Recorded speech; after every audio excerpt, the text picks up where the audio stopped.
Hello friends, देखो काफ़ी सारे बच्चों को ग्राफ में प्रॉब्लम आ रही थी। आज मैं उनके बारे में डिस्कस कर रहा हूँ, ध्यान से सुनो, ठीक है। क्योंकि जूम में पर बच्चे बता रहे थे कि नेटवर्क में दिक्कत आ रही है, तो इसके लिए आपके लिए एक नया प्लेटफॉर्म तैयार किया है, यूट्यूब। ट्राई करूँगा कि हर रोज़ यहाँ पर इसकी वीडियो आते रहें, लेकिन ये कोई मेरा ऑफिशियल चैनल नहीं है, टेम्परेरी चैनल है। जब तक ये लॉकडाउन है, ठीक है, तब तक के लिए जो भी चीज़ समझा रहा हूँ इसको ध्यान से सुनो। देखो, मैंने आपको बाबर में एक बात समझाता था कि स्लोप, काफ़ी सारे बच्चों को ये बात समझ में आ गई कि स्लोप क्या होती है। काफ़ी सारे स्टूडेंट्स को अभी भी इसके रिलेटेड डाउट है कि स्लोप का मीनिंग क्या होता है। तो ध्यान से सुनो, स्लोप क्या होती है। स्लोप को अगर मैं सिंपल हिंदी लैंग्वेज में समझाऊं तो स्लोप का मतलब सिंपल क्या है, ढलान। स्लोप का मीनिंग क्या होता है, सिंपल ढलान। उदाहरण के लिए एग्जाम्पल हुआ, मान लो ये मेरे पास कोई प्लेटफॉर्म है, ऐसे सिंपल रखा हुआ, ऐसे रखा। अगर इस पर मैं कोई ऑब्जेक्ट रख दूं, अगर इस पर कोई भी हॉरिजॉन्टल फोर्स नहीं एक्ट हो रही, मीन्स इधर को फोर्स नहीं कोई एक्ट हो रही, नहीं इस डायरेक्शन में कोई फोर्स एक्ट हो रही है, तो ये स्टेशनरी रहेगा। ना ही ऊपर की डायरेक्शन में जाएगा, ना ये नीचे की डायरेक्शन में जाएगा। समझे ना बात। देखो, अगर मैंने इस सरफेस को इस प्रकार से एडजस्ट किया हुआ है कि यह बिल्कुल ही सरफेस के साथ हॉरिजॉन्टल है, मीन्स जमीन के साथ इसका एंगल जो फॉर्म हो रहा है दैट इज 0 डिग्री, तो ना तो ये ऑब्जेक्ट फॉरवर्ड डायरेक्शन में जाएगा, न ही ये मेरा ऑब्जेक्ट बैकवर्ड डायरेक्शन में जाएगा। लेकिन अगर थोड़ा सा इसको मैं टिल्ट कर दूं कोई खास एंगल पर, मान लो इस प्रकार से, अगर यहां पर ऑब्जेक्ट रखूं तो क्या होगा, तो ये ग्रेविटेशनल की फोर्स की वजह से नीचे आना शुरू हो जाएगा। चीज समझ रहे हो ना, कि अगर इसमें स्लोप होगी तो ये ग्रेविटेशनल की फोर्स की वजह से नीचे आना शुरू हो जाएगा। जितनी अधिक इसमें स्लोप होगी, जितनी अधिक इसमें स्लोप होगी, वह उतने ही स्पीड से नीचे की तरफ है। सिंपल सी बात है, सिंपल अंडरस्टैंडिंग आप सभी को समझ में आ गई होगी बात। मीन स्लोप हमें क्या बताती है, स्लोप हमें ये आइडिया देती है कि उस पर जो वर्टिकल फोर्स लग रही है, उस पर जो वर्टिकल फोर्स लग रही है उसका मैग्नीट्यूड क्या होगा। अगर मैं आपको साइंस की लैंग्वेज में समझूं, अगर हमने सिंपल समझा हो तो स्लोप हमें यह बताती है कि उस सरफेस की जमीन के साथ ढलान क्या है। जैसे आपने सिंपल सुना होगा कि अगर कोई ऑब्जेक्ट बिल्कुल स्ट्रेट हो तो हम क्या कहेंगे कि इस रोड में बिल्कुल भी ढलान नहीं है, स्मूथ है। अगर थोड़ी सी माउंटेन ऐसे कुछ ज्यादा, हमारी रोड ऐसे ज्यादा, तो हम क्या कहेंगे कि हमारा मकान ढलान पर है। ये मान लो आपका मकान यहाँ पर है, या फिर अगर स्लोप ऐसे आगे तो हम क्या कहेंगे कि हमारा जो मकान है वो ढलान के उतरते साथ। ओके, तो मैं इसको कैसे लिख सकता हूँ, मेरा जो मकान है वो स्लोप पर है। इसे अगर ऐसे होता तो मैं क्या कहता कि मेरा मकान कोई भी स्लोप पर नहीं है। अच्छा, ऐसे अगर ऐसे होता मकान तो मैं स्लोप थोड़ी कहूँगा, इसको क्या कहूँगा, ये तो बिल्कुल सिंपल दीवार है, पूरी स्ट्रेट दीवार, ये स्लोप नहीं होगी, ये हमारी क्या होगी, अनडिफाइंड स्लोप। ये क्या होगी, हमारी अनडिफाइंड स्लोप। अगर मैं फिजिक्स के लैंग्वेज में समझूं तो इसका मीनिंग क्या होगा, इस पर सिर्फ वर्टिकल फोर्स ही एक्ट होगी, कोई भी हॉरिजॉन्टल फोर्स एक्ट नहीं होगी। लेकिन इसको हम फिर से समझेंगे, बाद में समझेंगे इस चीज को ध्यान से, एक्सप्लेनेशन। अभी इसका मीनिंग समझ लो कि अगर कोई वर्टिकल लाइन आ रही है तो इसका मीनिंग क्या होगा, इसमें क्या है, हमारे अनडिफाइंड स्लोप। ओके, ये अंडरस्टैंडिंग आपके। अब थोड़ा सा इसका मैथमेटिकल ट्रीटमेंट करते हैं स्लोप का।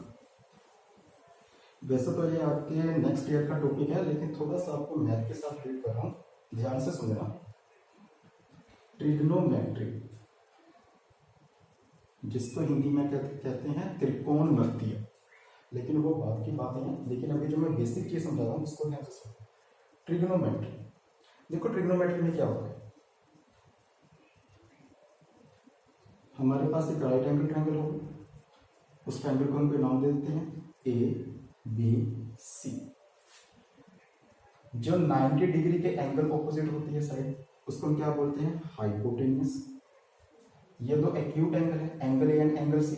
जो एंगल सी के ऑपोजिट साइड होते हैं उसका क्या नाम होता है, परपेंडिकुलर।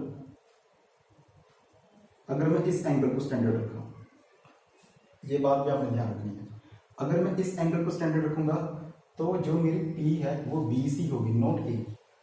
ओके, जिस एक्यूट एंगल को स्टैंडर्ड रखा है, मैंने इस एक्यूट एंगल को स्टैंडर्ड रखा है, तो इस एक्यूट एंगल के अकॉर्डिंग ये क्या है, मेरे परपेंडिकुलर। स्पेलिंग मिस्टेक होगी, सॉरी। जो इसके ऑपोजिट साइड होगी वो हमारी क्या होगी, बेस। Perpendicular, base, hypotenuse. अगर मैं इस एंगल को स्टैंडर्ड रखता तो ये क्या हो जाता हमारा पी, ये बी, एच हमेशा सेम रहेगा। जो हमारे 90 डिग्री के क्या होता है ऑपोजिट साइड होती है वो हमेशा क्या रहता है हमारा एच रहता है। उम्मीद है आप बच्चों को ये बात समझ में आ गई। देखो अब यहाँ पर स्लोप का क्या मीनिंग है, मैं AC को देख रहा हूँ कि AC का BC के साथ क्या एंगल है। देखो जैसे जैसे देखो ये एंगल इंक्रीज होगा, जैसे जैसे ये एंगल इंक्रीज होगा हमारा एंगल से, वैसे वैसे हमारी स्लोप भी क्या होगी है, इंक्रीज होगी ना। जैसे बिल्कुल 90 डिग्री पे आएगा तो स्लोप क्या हो जाएगी हमारी, अनडिफाइंड हो जाएगी। ये तो बात हमें सिंपली समझा दी, लेकिन मैथमेटिकली इसकी रिप्रेजेंटेशन क्या है।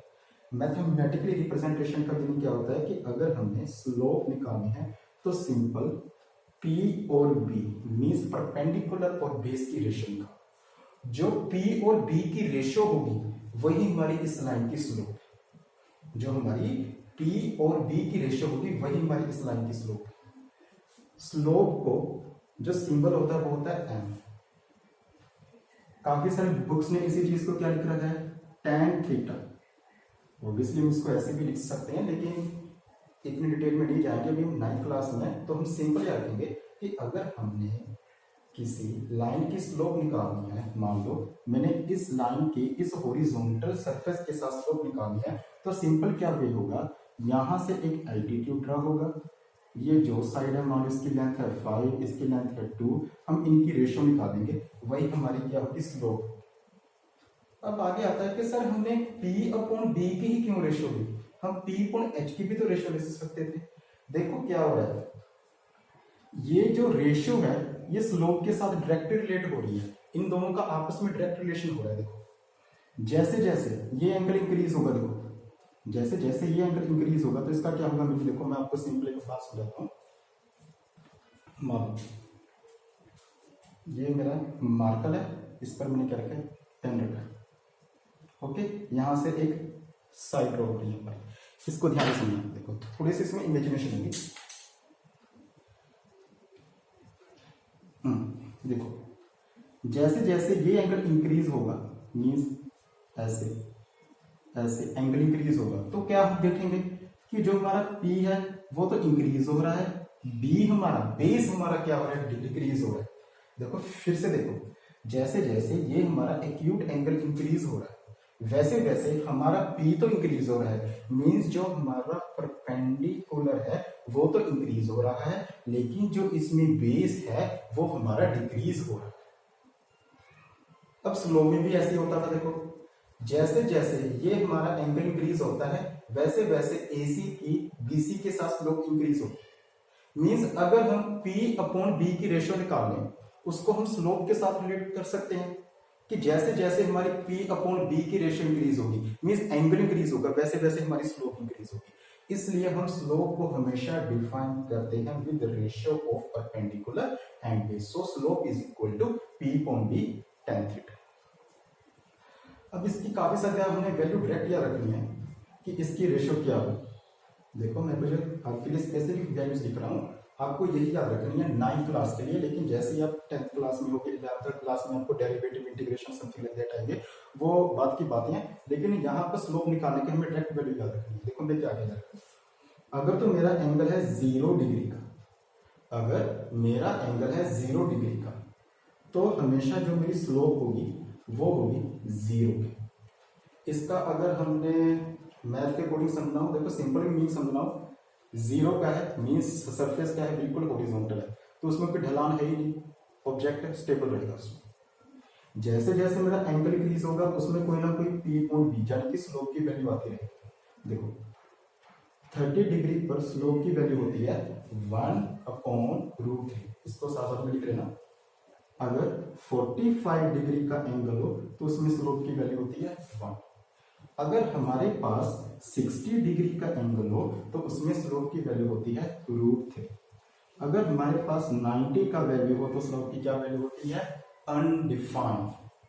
अनडिफाइंड काफी सारे बच्चे बोलेंगे कि सर ये इन्फिनिटी होता है, वो टोटली आपका कंसेप्ट होंगे, इन्फिनिटी नहीं होता, ये क्या होता है, अनडिफाइंड होता है।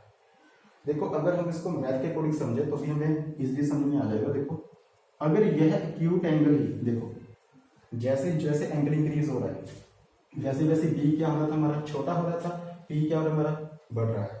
तो देखो क्या हो रहा है, जैसे ही ये जब हमारा एक्यूट एंगल 90 के एंगल के इक्वल होगा, मींस ये दोनों साइड एक दूसरे के साथ कोइंसाइड हो जाएगी, मींस लाइन के ऊपर लाइन आ जाएगी। तो यहाँ पर जो हमारा बेस है, देखो बेस छोटा हो रहा था, यहाँ पर बेस क्या आ गया, 0 आ गया। स्लोप मैंने यहाँ पर लिखी थी m is equal to P upon B. P हम जानते नहीं, पी की कोई मर्जी वैल्यू हो सकती है, लेकिन फॉर एंगल 90, अगर हमारा एंगल 90 का, तो क्या होगा, बेस हमारा होगा 0। अगर डिनोमिनेटर में 0 आ जाए तो उसका मीनिंग क्या होता है, अनडिफाइंड। तो मैथमेटिकली इसका प्रूफ है कि अगर हमारा एंगल 90 डिग्री का हो जाए एक्यूट, तो उसमें जो स्लोप होगी वो हमेशा क्या रहती है, अनडिफाइंड रहती है। ये हमारा स्लोप निकालने का सबसे बेसिक फॉर्मूला है, पी बाई वी। इसको एम भी कहते हैं, इसको कहते हैं टेन थीटा भी, दोनों का मीनिंग सेम ही है, एक बार आप ऐसे ही समझो, ठीक है। वैसे तो मैं कहूँगा कि इसको तो लिखो ही मत, अभी इतनी ही बातें समझो, क्योंकि आपके सिलेबस के जो फिजिक्स का कंसेप्ट है आपके साथ यही बातें रिलेट होती हैं, इतना उलझना नहीं है, यही बात है आपको। ओके, बात समझ में आ गई, चलिए वेरी गुड। इससे अगला टॉपिक करते हैं। अब स्लोप को थोड़ा सा हम ग्राफ के साथ रिलेट करते हैं।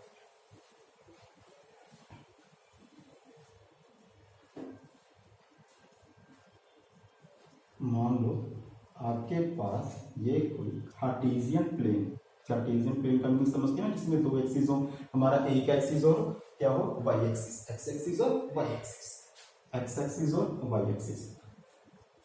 अभी जो हमें ग्राफ आएंगे उनकी दो शेप आएंगी, और भी शेप्स होती हैं, लेकिन जो हमें शेप आएंगी मेनली दो आएंगे।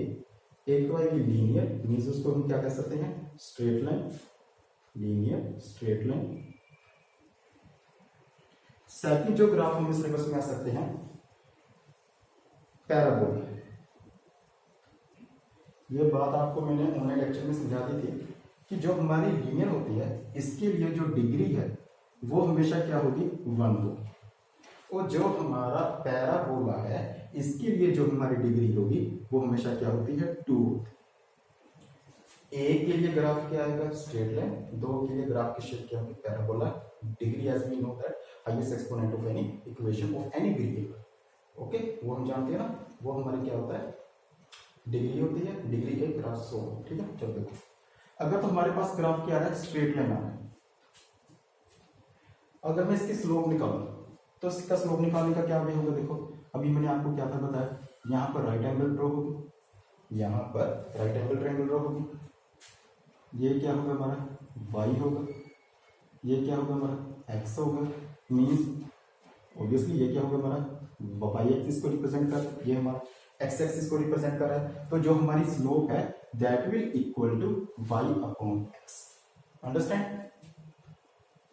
अब मान लो लाइन बाय चांस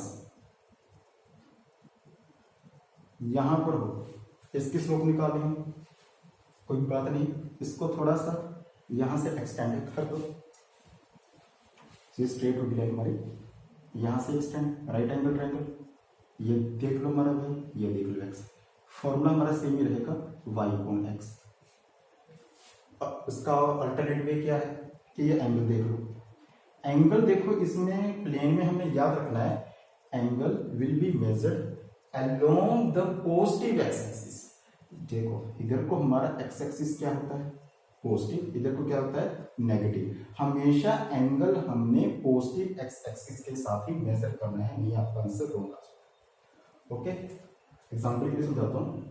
मान लो अगर ये एंगल हो हमारे पास 120 का, मैं कहूँ आपको स्लोप निकालो, तो एंगल इसके अकॉर्डिंग स्लोप नहीं आएगी, एंगल ये होगा हमारा हमेशा विद पॉजिटिव एक्स एक्सिस, तो इसके लिए स्लोप क्या आ जाएगी, m इज इक्वल टू 60 के लिए मैंने आपको पहले वैल्यू लिख रखी थी, तो क्या आएगी √3, इसके लिए स्लोप की वैल्यू क्या आ जाएगी, √3 आ जाएगी।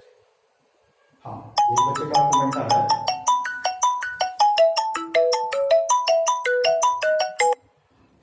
एक बच्चे का कमेंट आ रहा है कि सर स्लोप के कोई यूनिट नहीं होते।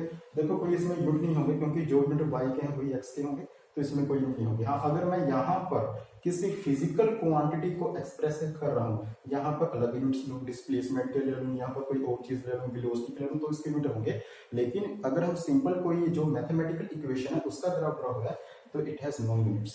हाँ, लेकिन अगर मैं यहाँ पर दो अलग अलग फिजिकल क्वांटिटीज को ले रहा हूँ तो उसके यूनिट्स एक्सप्रेस होंगे, वो हम देखेंगे वेलोसिटी टाइम ग्राफ में या डिस्प्लेसमेंट टाइम ग्राफ। ओके, देखो m इज इक्वल टू हमारे यहाँ पर क्या है √3। ओके, ये हमने स्लोप निकाला। उससे आगे देखो, अगर लाइन की शेप, ये आपको समझ में आ गई होगी बात, y को x, देखो कोई चीज इंपॉर्टेंट लगी तो इसको नोट कर लो, निमेरेस कर लो, पोज कर लो, 1 2 3 4 5 चलो तो लिख ली होगी, पोज करके सब बच्चों ने। इससे आगे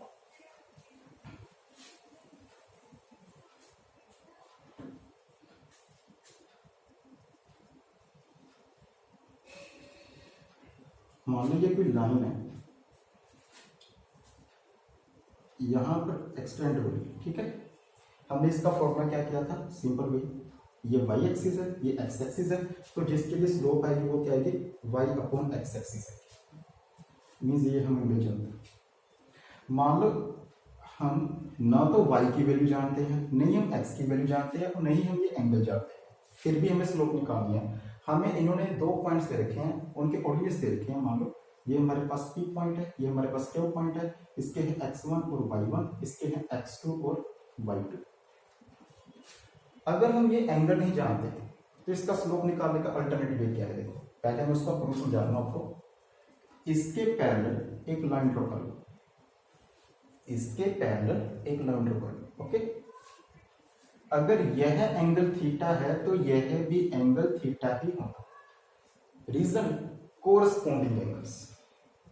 उसके बाद अगर हम यहां पर देखें, ये सारी साइड हमारी, ये y1 है तो ये सारी साइड हमारी क्या होगी, y1, ये क्या होगी हमारे पास y2, इसके कोरस्पॉन्डिंग। सिमिलर वे से अगर ये हमारी सारी साइड है x1 तो इतनी क्या होगी हमारे पास x2, तो इतनी साइड रह जाएगी हमारे पास। मान लो ये k है, देन क्या होगी, will equal to x1 minus x2। अगर मैं यहां पर p के निकालूं तो वो होगा मेरे पास y1 माइनस y2। देखो स्लोप निकाल रहे हैं। अगर हम बड़ी ट्रायंगल के p और b नहीं जानते, ये छोटी ट्रायंगल के तो हम p और b जानते हैं। सेम एंगल के लिए, चाहे ये छोटी सी राइट एंगल ट्रायंगल हो, चाहे ये लार्ज साइड में एंगल अपनी राइट एंगल ट्रायंगल हो, अगर ये एंगल सेम रह रहा है ना तो जो हमारी स्लोप होगी वो हमेशा इक्वल आएगी। हो सकता है कि इसकी लेंथ और इसके हाइपोटेन्यूज की लेंथ अलग अलग हो, लेकिन P और B की रेशियो हमेशा सेम रहेगी अगर ये हमारा एक्यूट एंगल इक्वल रहता है। तो मींस जो इस एक्यूट एंगल के लिए P और B की रेशियो आएगी वही हमारी लास्ट एंगल के लिए आएगी। तो यहां पर छोटी ट्रायंगल के लिए जो P है वो है हमारे पास y1 minus y2 upon x1 minus x2। Means अगर हम किसी लाइन पर दो पॉइंट्स जानते हैं तो उनकी स्लोप हम इस फॉर्मूले से भी निकाल सकते हैं, m is equal to y1 minus y2 upon x1 minus x2। इस फॉर्मूले का भी हम यूज कर सकते हैं। तो अभी तक हमने क्या क्या फॉर्मूले स्टडी किए हैं, देखो एक तो जो हमने फॉर्मूला स्टडी किया है m is equal to tan theta. मैंने आपको क्या है कि इसका मीनिंग है, जस्ट समझ लो कि एंगल के अकॉर्डिंग हमने वैल्यूज दी है कि अगर एंगल इतना है तो उसकी स्लोप ये होगी, अगर एंगल इतना है तो उसकी स्लोप ये होगी। एक तो हमने एंगल के अकॉर्डिंग की है, ये एंगल होता है, ठीक है। सेकंड जो हमने फॉर्मूला किया है, सेकंड फॉर्मूला हमने किया है according to perpendicular upon base. Means अगर कोई हम y एक्सिस और इसका x एक्सिस जानते हैं, ठीक है। नेक्स्ट रूल हमने क्या किया है, अगर हम उसका टोटल y या टोटल x नहीं जानते लेकिन उस लाइन के दो पॉइंट्स के कोऑर्डिनेट्स को जानते हैं तो जो उसके अकॉर्डिंग फॉर्मूला होगा वो हमेशा होगा हमारा y2 माइनस y1, चाहे उधर लिख लो एक ही बात है, x2 माइनस x1 जाना चाहिए, इसको ऐसे लिख लो y1 minus y2 upon x1 minus x2। Okay, ये सभी फॉर्मूले अभी हमने किए हैं स्लोप निकालने के। अगर यहां पर कोई स्ट्रेट लाइन ड्रॉ होगी, हमने क्या किया कि जो एंगल है वो हमेशा हमने किस प्रकार निकालना है, विद पॉजिटिव एक्स एक्सिस। तो इसमें हम देखो क्या होगा, अगर मैं यहाँ पर स्लोप निकालूं, यहाँ पर स्लोप निकालूं, यहाँ पर स्लोप निकालूं, यहाँ पर स्लोप निकालूं स्ट्रेट लाइन के लिए, तो ये वहां पर भी यही राइट एंगल ट्रायंगल लेंगे, यहाँ पर भी राइट एंगल ट्रायंगल, यहाँ पे भी राइट एंगल ट्रायंगल, ये एंगल से भी क्या रहेंगे आपस में इक्वल रहेंगे ना। अगर एंगल्स इक्वल रहेंगे तो स्ट्रेट लाइन के लिए जिस पॉइंट पर भी मैं स्लोप निकालूंगा वो हमेशा क्या आएगी, इक्वल आएगी। It is a very important point, ये आप लिखो। For straight line, for straight line, for straight line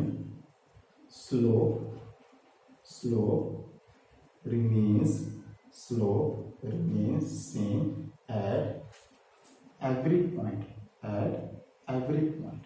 कि जो हमारी स्लोप है हर पॉइंट पर सेम रह रही है, क्योंकि जो हमारे एंगल इक्वल रहते हैं, अगर एंगल इक्वल रहेंगे तो उसके लिए स्लोप की वैल्यू इक्वल रहेगी। लेकिन अगर इसके जगह पर हमारा कोई पैराबोला होता इस शेप में या और भी शेप होती है राइट हैंड लेफ्ट हैंड से, वो हम बाद में देखेंगे। अगर ऐसा कोई आर्क आ गया हमारे पास, तो देखो आर्क के लिए तो हम स्लोप निकाल नहीं सकते,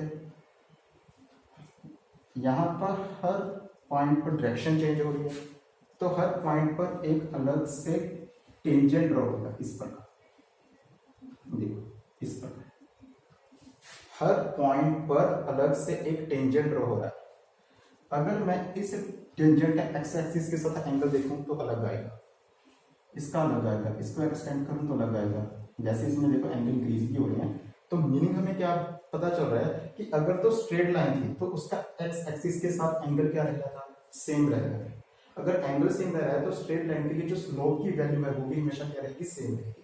लेकिन अगर कोई ग्राफ पैराबोलिक शेप में आ रहा है, अगर कोई ग्राफ पैराबोलिक शेप में आ रहा है तो उसके हर पॉइंट पे हम क्या देख रहे हैं कि जो टेंजेंट है वो अलग अलग ड्रॉ हो रहा है, तो उसका जो पॉजिटिव एक्स एक्सिस के साथ जो एंगल है वो भी कंटिन्यूसली चेंज हो रहा है। मींस उसके लिए स्लोप की वैल्यू भी लगातार क्या होती रहेगी, चेंज होती है। मींस इसके लिए for parabola slope becomes variable at every point due to change in direction, last point आज का हमारा, ये हमें फिजिक्स में दो शेप के ग्राफ आएंगे, एक इस शेप, एक इस शेप का। अगर ये शेप है तो इसमें तो क्या हो रहा है हमारा, जैसे जैसे हम इधर पे इंक्रीज हो रहे हैं, ये एंगल है जो हमारा क्या हो रहा है, इंक्रीज हो रहा है। अगर हमारा एंगल इंक्रीज हो रहा है मींस इसमें स्लोप क्या होगी, हमेशा हमारी इंक्रीज हो। अगर हमारे ग्राफ की शेप ऐसी हो, इसके हर पॉइंट पर अलग अलग टेंजेंट ड्रॉ हो, मान लो फर्स्ट पॉइंट ये रहा, सेकंड पॉइंट, थर्ड पॉइंट,